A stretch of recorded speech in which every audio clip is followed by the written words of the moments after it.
What's up, guys? Welcome to another NBA season preview. Today, we are covering the one and only Charlotte Hornets. Well, I wouldn't say one and only. The Hornets name has been all over the place the past few seasons, but it is back. The buzz is back in Charlotte. So, you have the owner, of course, Michael Jordan. You have their coach this season, Steve Clifford. And you have a decent core of guys. They traded their draft pick from the past couple of years, Noah Vonleh, to Portland in exchange for Nick Batum. So let's take a look at their roster. Starting at point guard, I have Kemba Walker, a guy who can be a prolific scorer when he wants to be and when his shot's falling. Sadly, he's kind of a Ben Gordon type in his build and shot creating ability. So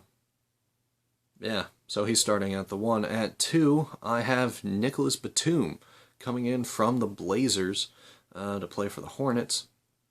This is a guy lengthy, can defend multiple positions.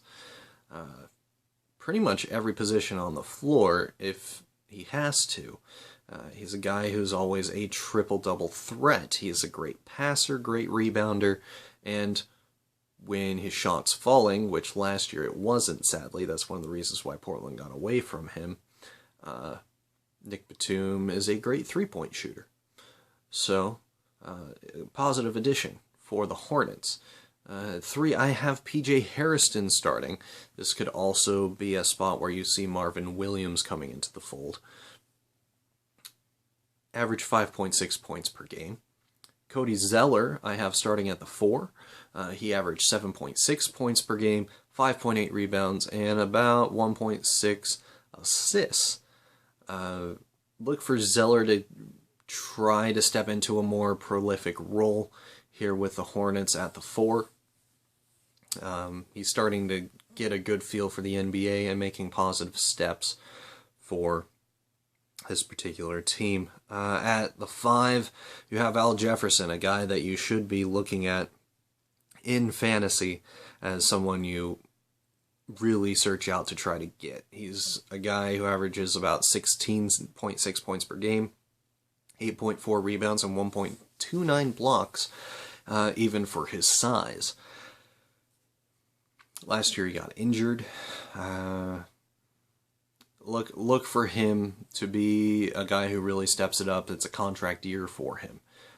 So he's going to try to push this Hornets team towards a playoff berth. Coming off the bench, we have Jeremy Lin, Frank Kaminsky, their number 1 draft pick from this past season.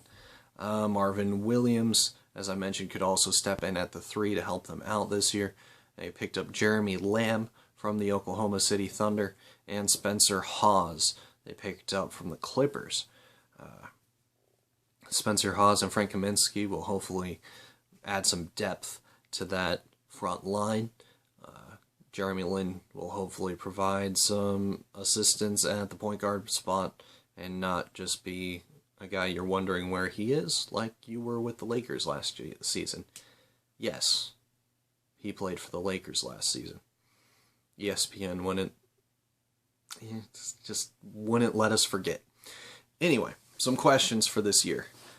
Crazy enough, everybody thinks, where's Michael Kidd-Gilchrist? Where's Michael Kidd-Gilchrist? This guy was one of the brightest stars for the Hornets. Sadly, he is injured for the entire season.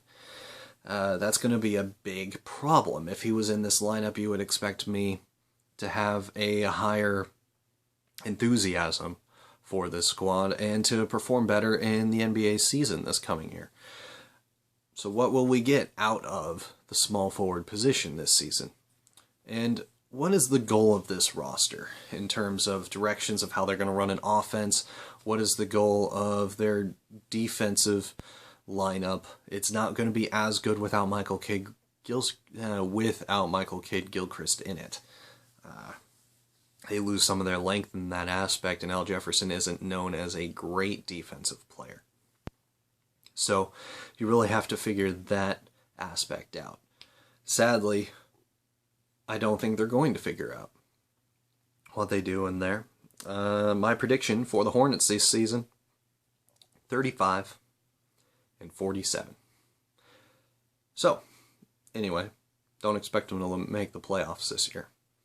Thank you for watching this video. You can like this video. You can go ahead and subscribe to my channel, The Analyst32. You can follow me at The Analyst32 on Twitter. And thank you for watching. Have a good one, and we'll see you in the next NBA season preview.